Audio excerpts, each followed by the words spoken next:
pejabat, per sana per sini, teror sana teror sini, intimidasi sana intimidasi sini. Wah, pejabatnya biara preman.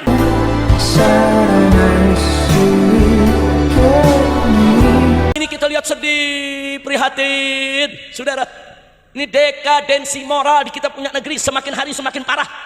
Etika ditinggal, akhlak ditinggal. Kita lihat sekarang, saudara, hanya kesalahan kecil di jalan boklai, kesalahan kecil berantem, saudara. Nggak ada angin, nggak ada hujan, saudara. Tahu-tahu ada anak-anak muda turun dari motor, bawa aneka ragam senjata, saudara, menyerang orang-orang yang nggak bersalah. Ada apa dengan negeri kita? Bapak bunuh anak, anak bunuh bapak, saudara. Suami bunuh istri, istri bunuh suami. Tiap hari kita mendengar kabar-kabar sedemikian rupa, saudara. Ada apa? Kok kezaliman bisa merajalela begitu, saudara? Saudara, Allah nyatakan dalam Al-Quranul Karim, innallaha la yadhlimun nasa syai'a walakinan nasa anfusahum yadhlimun.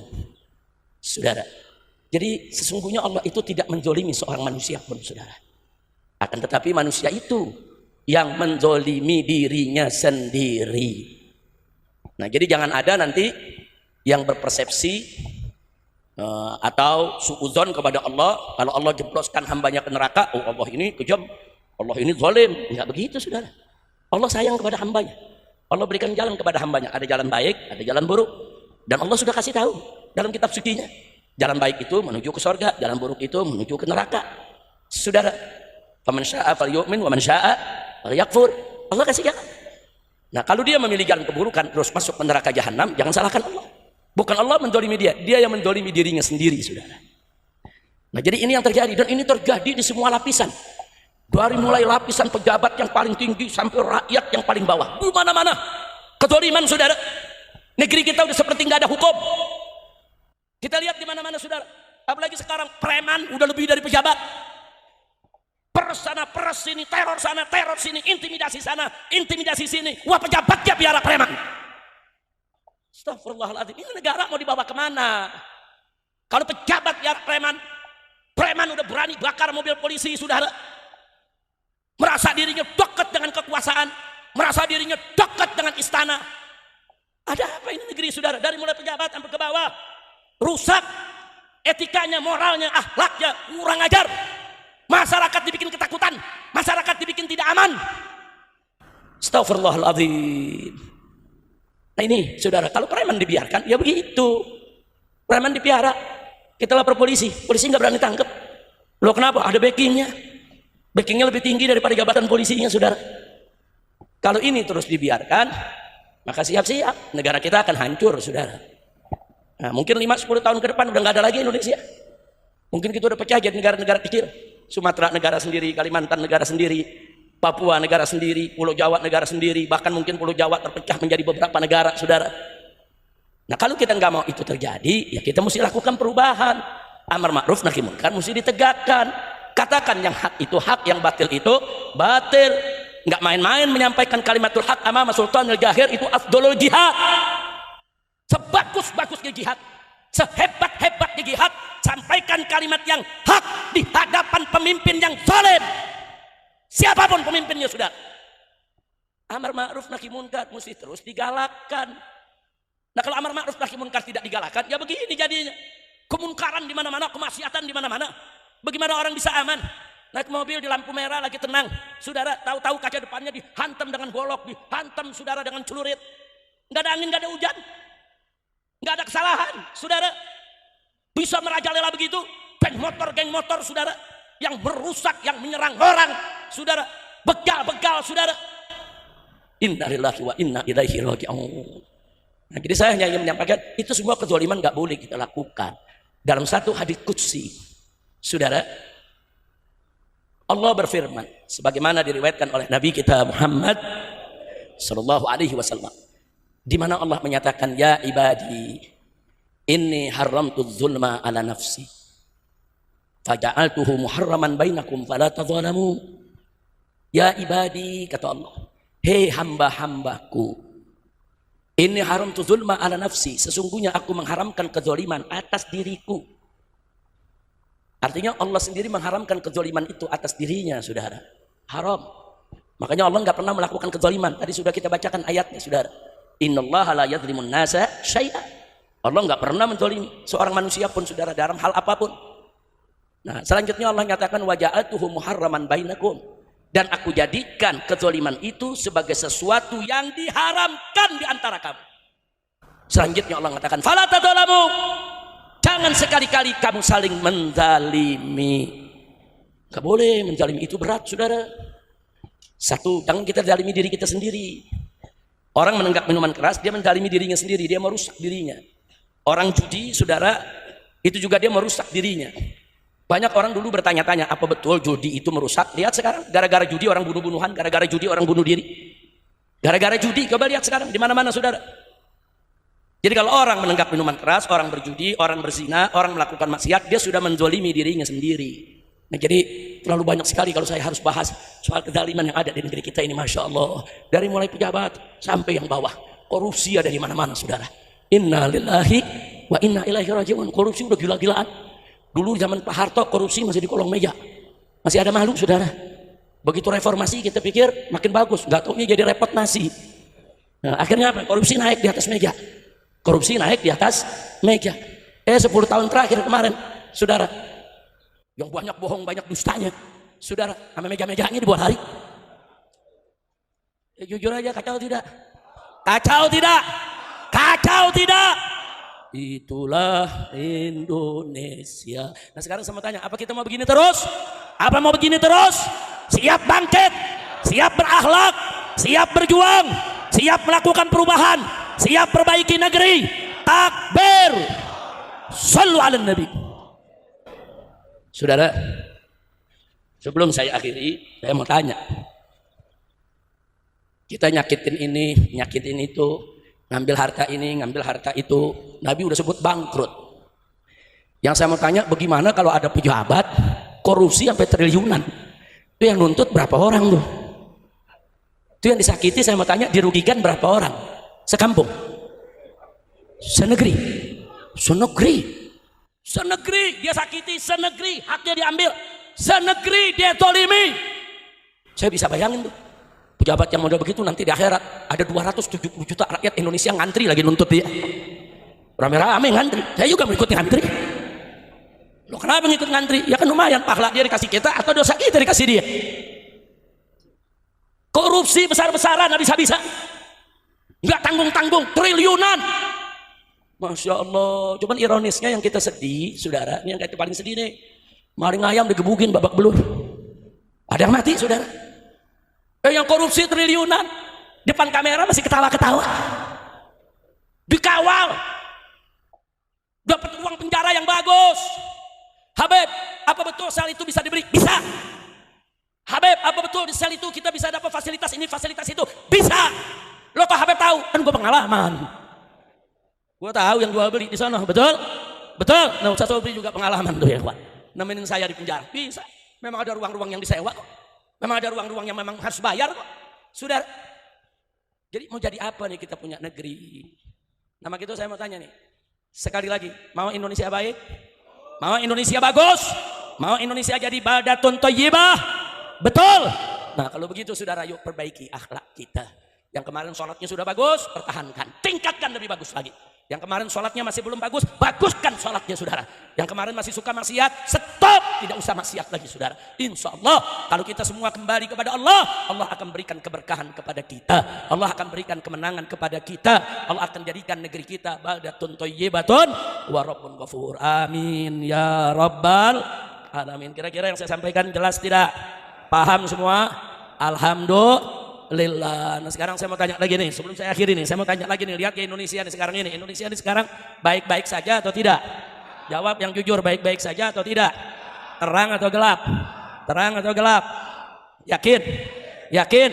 Nah, sekarang saya mau tanya, habis gelap terbitlah terang, mau gak? Mau gak? Mau gak? Atau maunya habis gelap mungkin gelap? Masya Allah. Nah, baiklah saudara, saya sudah menyampaikan sebelum Bapak Presiden kita dilantik. Ketika itu saya mau berangkat umroh, saudara, dan 3 bulan saya duduk di Mekah. Saya sudah sampaikan kepada orang-orang dekat Presiden yang ada di sekitarnya. Bahkan mereka datang ke rumah, minta saran, minta nasihat. Habib, bagaimana ini kalau Bapak Presiden nanti dilantik tanggal 20 Oktober? supaya kedepannya presiden lebih baik, diterima oleh umat, diterima oleh habaib, oleh ulama. Kita bekerja sama bareng-bareng supaya Indonesia ini berkah, makmur, sejahtera. Saya sampaikan secara terus terang kepada yang bersangkutan satu aja. Saya bilang kalau Bapak Presiden mau bagus, mau baik, nanti setelah dilantik perhatikan kabinetnya, perhatikan menteri-menterinya. Karena siapa menteri di sekitar kita itu akan menjadi indikator kita baik atau buruk. Ada hadisnya saudara. Nabi mengatakan dalam satu hadis, kama qala Nabi sallallahu alaihi wasallam, "Idza aradallahu bil amiri khairan yaj'al lahu wuzara'u khair." Dan sebaliknya, wa idza aradallahu bil amiri syarran yaj'al lahu wuzara' syarr. Nabi mengatakan jika Allah menginginkan kebaikan untuk seorang pemimpin, maka Allah akan jadikan buat dia, Allah kirim ke dia menteri-menteri yang baik. Wuzara'u khair, wuzara' itu menteri-menteri, itu jamak dari kata wazir. Amir pemimpinnya, wazir menterinya saudara. Dan sebaliknya kata Nabi, jika Allah menghendaki keburukan bagi seorang pemimpin, Allah jadikan bagi pemimpin tersebut, Allah kirim buat pemimpin tersebut wuzara'u syarr, menteri-menteri yang jelek, yang buruk. Nah jadi saya sampaikan kepada mereka yang datang ke rumah saya waktu itu sebelum pelantikan, saya lagi mau umrah ya kawan. Saya katakan kalau mau baik pilih menteri yang baik, kalau nggak mau baik ya terserah saudara. Nggak ada bisa menjadi pemimpin yang baik kalau menteri di sekitarnya jelek. Dan menteri itu indikator saudara. Kalau menteri-menterinya baik, insya Allah Allah menghendaki kebaikan bagi si pemimpin, sebagaimana hadis Nabi tadi. Tapi kalau menteri-menterinya jelek saudara, kotor saudara, itu indikator bahwa pemimpinnya juga nggak bagus. Saya sampaikan, nggak sampai di situ. Sampai saya sebut nama-namanya. Saya katakan, kalau jadi presiden sudah dilantik, jangan sekali-kali, saudara, menjadikan Jokowi dan kroni-kroninya sebagai menteri. Tutup pintu, jangan masukkan ke kabinet. Saya sampaikan, saya sebut satu-satu namanya, berapa belas orang saya sebut, saudara. Ditanya siapa aja itu, saya sebutkan satu persatu, fulan, fulan, fulan, fulan. Jangan dipakai. Sekian belas saya sebutkan. Habis itu saya berangkat ke Mekah. Habis itu saya dengar kabar pelantikan 20 Oktober. Habis itu saya dengar pembentukan kabinet. Yang saya sebut masuk semua. Gimana ceritanya? Kacau tidak? Kacau tidak? Minta nasihat, kita nasihatin. Minta masukan, kita kasih masukan. Dia salah catat kali itu. Dia catat, dia bilang ini pesanan Habib kali ini. Gua pesan jangan dipakai, malah dipakai. Innalillahi wa inna ilaihi rajiun. Makanya nih yang begini-begini mestinya ke Kiai Abdul Hadi nih berobat pikun. Dia diobatin ke Kiai Abdul Hadi, amin. Udah nggak usah diterusin dah, udah kacau. Udah ntar anu ceramah bagus-bagus gitu ribut. Anu keluar ada unak-unak semua. Udah cukup segitu kira-kira yang saya sampaikan, jelas tidak? Kemarin juga datang lagi, Beb ini bagaimana? Nah, kan gue udah bilangin, yang begitu lu jangan pakai, kenapa jadi lu pakai? Nah jadi bagaimana sekarang? Ya reshuffle, masih ada jalan kebaikan di depan, betul? Betul? Pecat semua menteri-menteri yang bermasalah, betul? Menteri yang terlibat korupsi, menteri yang terlibat KM 50, menteri yang terlibat tabrak undang-undang, menteri yang terlibat perjudian, menteri yang terlibat penyelewengan bansos. Wah, udah gregetan aja dah. Ini kalau lagi begini, gue lupa sama penyakit gue. Pinggang yang sakit jadi baik ya Hadi. Udah cukup dah. Kira-kira jelas gak? Paham? Nah saya mau tanya, berarti perbaikan ke depan masih ada jalan gak? Ada. Makanya saya masih doain. Biar Bapak Presiden kita diberikan taufik dan hidayah. Diberikan perlindungan oleh Allah. Dibuka mata hatinya. Dibuka telinga dan matanya semuanya, saudara, agar dia bisa mengetahui mana pejuang, mana pecundang, mana yang amanat, mana yang pengkhianat, saudara. Nah supaya beliau diberikan oleh Allah keberanian, singkirkan semua pecundang, singkirkan semua pengkhianat, singkirkan semua, singkirkan, nggak usah khawatir, jangan takut. Oh ada isu nanti kalau presiden reshuffle sekian belas menteri dipecat karena dianggap begini begitu, nanti presiden dikudeta. Rakyat ada bersama presiden, betul? Betul. Kalau presiden melawan koruptor, kalau presiden melawan bandar judi, kalau presiden melawan oligarki busuk, melawan penjahat-penjahat negara, seluruh umat Islam di negeri ini akan berada bukan hanya di belakang presiden, bahkan siap ada depan presiden. Kita siap hancurkan siapapun yang ingin menghancurkan negara kita. Betul? Takbir. Siap berjuang, siap lawan koruptor. Takbir. Hidup NKRI, hidup Islam, hidup rakyat. Itu nasihatin, sekarang kita sampaikan, mudah-mudahan ke depan berubah. Amin. Amin. Walaupun kadang-kadang pesimis. Lo pesimisnya apa? Saya di mana-mana teriak adil Jokowi.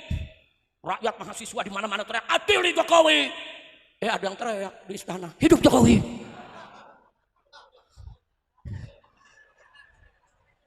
Gajal. Capek gak? Capek gak? Masya Allah, ya udah, itu yang saya mau sampaikan ya kawan. Nah sekarang saudara saya mau tanya sekali lagi, kalau presiden berjuang untuk kebaikan, bela agama bangsa dan rakyat, siap bela presiden? Siap bantu presiden? Siap jaga presiden? Takbir! Tapi kalau presidennya masih begini-begini aja, ya saya mau gelar tikar nonton. Ya bukan, sekarang kan di mana-mana kezalimannya Allah lagi buka, betul? Betul. Orang zolim lagi main buka-bukaan celana, lagi main lapor-laporan. Alhamdulillah. Ada yang nanya, Habib gimana nih Habib? Ini keadaan udah gawat nih. Oh, ini di sini udah pada saling menyerang. Kenapa jadi gawat? Buaya berantem, kenapa lu yang ribut? Ya, tonton aja, betul. Betul. Serigala lagi mencakar-cakaran, tonton. Masya Allah.